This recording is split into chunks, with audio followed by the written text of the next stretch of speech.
Hi అండి. కొన్ని కథలు వింటే ఇలా నిజంగా జరుగుతుందా, వీళ్ళంతా ఏదో కల్పించుకొని చెప్తున్నారు అని అనిపిస్తుంది కదా.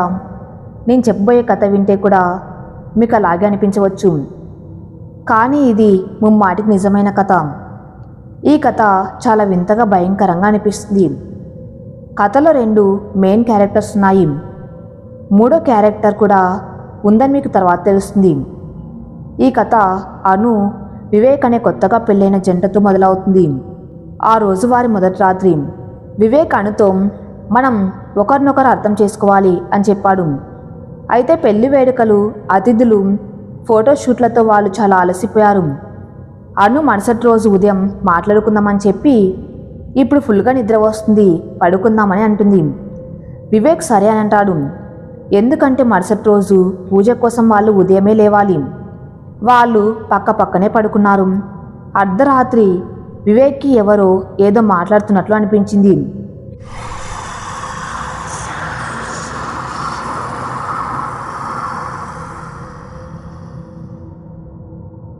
అతను చుట్టూ చూశాడు, కానీ అను మాత్రమే పక్కన నిద్రపోతుంది, ఇంకెవరూ లేరు. సరేలే అని అతను మళ్ళీ పడుకున్నాడు. అదే శబ్దాలు మళ్ళీ వినిపించాయి. ఈసారి ఈ శబ్దాలు అను నుండి వస్తున్నాయని అతనికి అర్థమైంది. అను నిద్రలో మాట్లాడుతుందని అతను మొదట అనుకున్నాడు, కానీ ఆమె కళ్ళు తెరిచి ఉన్నాయి.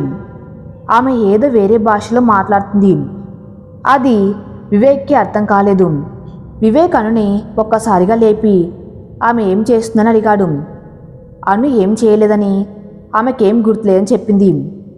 వివేక్ ఆమెతో వాదించాడు, కానీ అను నిద్రపోవడానికి ప్రయత్నించింది. వివేక్ ఏం అర్థం కాలేదు, కానీ పెళ్లి అలసట వల్ల ఆమె అలా ప్రవర్తిస్తుందని తనకి తాను సర్ది చెప్పుకున్నాడు. మరుసటి రోజు ఉదయం వివేక్ నిద్ర లేచి అను తన తల్లి వంటగదిలో నవ్వుతూ మాట్లాడుకుంటూ పనిచేయటాన్ని చూసి చాలా సంతోషించాడు.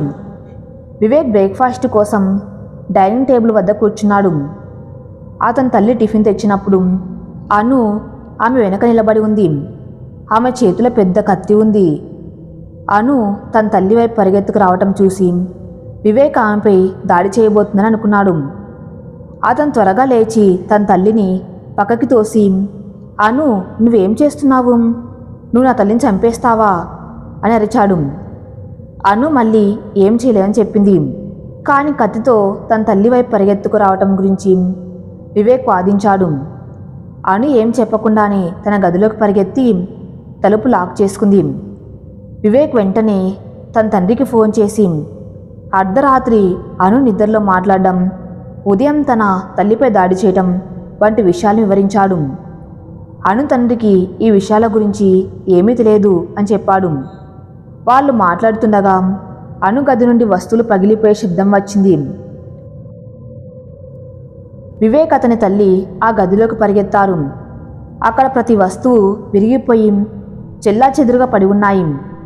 అను ఒక మూలలో దాక్కొని, నేను ఇదంతా చేయలేదు, దయచేసి నన్ను నమ్మండి, నేను ఇదంతా చేయలేదు అని అరుస్తుంది.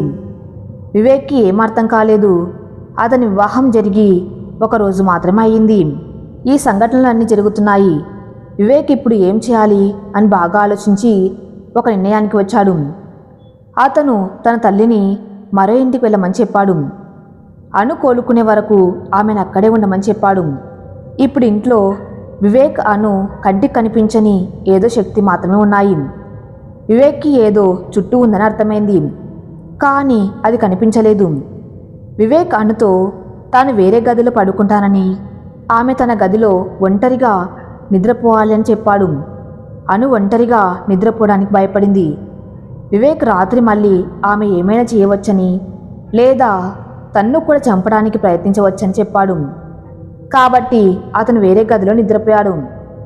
ఏదైనా జరిగితే అతన్ని పిలవమని చెప్పాడు.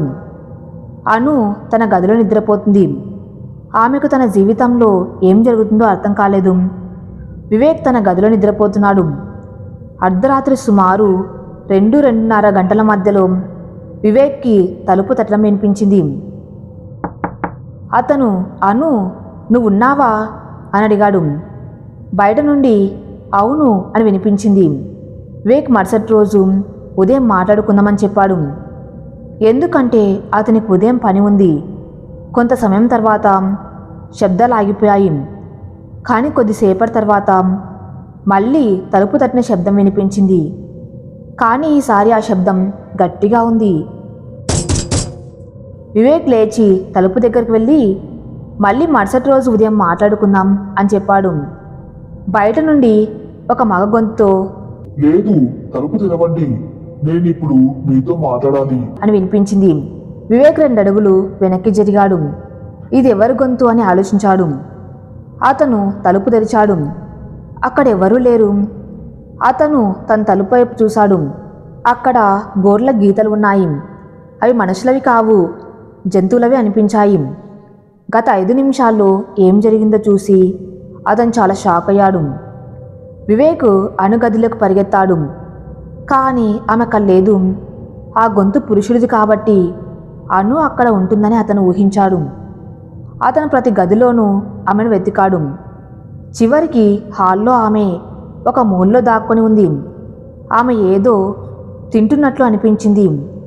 అతను దగ్గరగా చూసినప్పుడు అను బొద్దింకలు తింటుంది.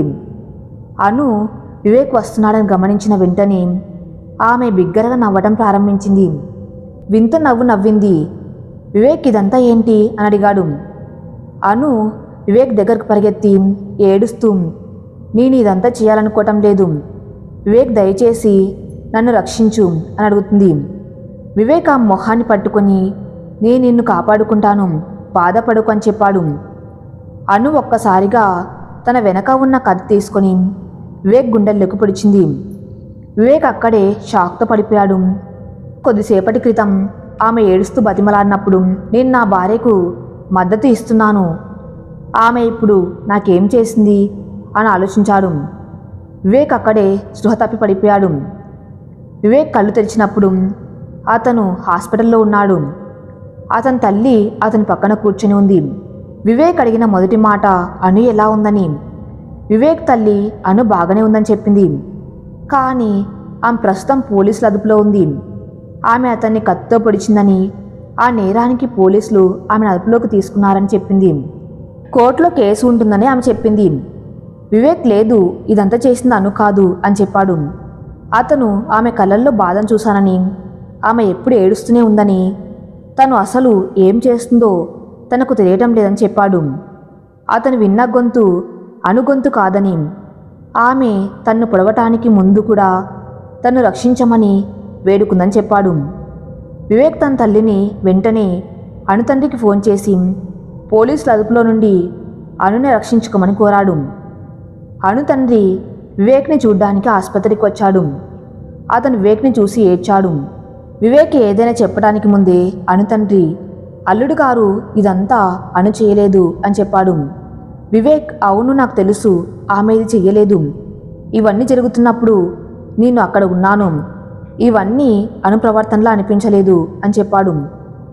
ఇలాంటి సంఘటనలు గతంలో ఏమైనా జరిగాయా అని అడిగాడు. అను తండ్రి, లేదు, ఇంతకుముందు ఎప్పుడు జరగలేదు అని చెప్పాడు. కానీ అతను వివేక్కి ఒక విషయం చెప్పాలని చెప్పాడు.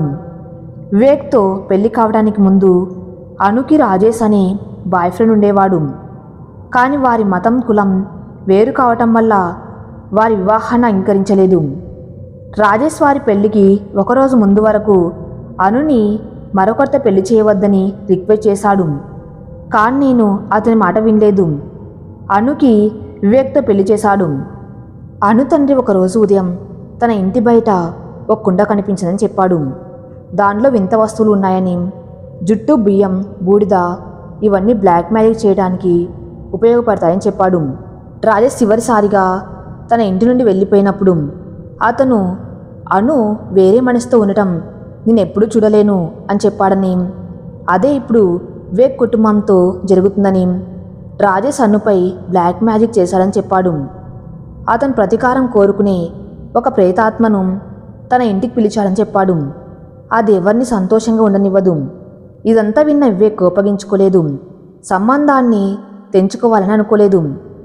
బదులుగా అతను దాన్ని అర్థం చేసుకున్నాడు. అతను, సరే మామయ్య గారు, దీనికి పరిష్కారం ఏంటో చూద్దాం అని చెప్పాడు. మరుసటి రోజు వివేక్ అనుపై ఉన్న అన్ని కేసులను విత్డ్రా చేసుకున్నాడు. ఆమెను పోలీసుల అదుపులో నుండి విడిపించి ఇంటికి తీసుకువచ్చాడు. అతను ఇంటికి చాలామంది తాంత్రికులను పిలిపించాడు. చాలా తంత్ర విద్యలు, పూజలు చేయించాడు. ఎన్నో పూజలు చేసిన తర్వాత అంత నార్మల్ అయింది, ప్రశాంతంగా ఉంది. అలా 1 వారం గడిచి 2 వారాలు గడిచాయి. అన్నీ సర్దుకుంటున్నాయి, అంత ప్రశాంతంగా ఉంది అనుకున్న టైంలో ఒకరోజు రాత్రి అను తన గదిలో నిద్రపోతుంది. సడన్గా ఆమె కొన్ని శబ్దాలు వినిపించాయి. ఆమె చుట్టూ చూసింది, ఎవరూ లేరు. అర్ధరాత్రి 2-2:30 గంటలు అవుతుంది. ఆమె దృష్టి వివేక్పై పడింది. వివేక్ తన నిద్రలో ఏదో మాట్లాడుతున్నాడు.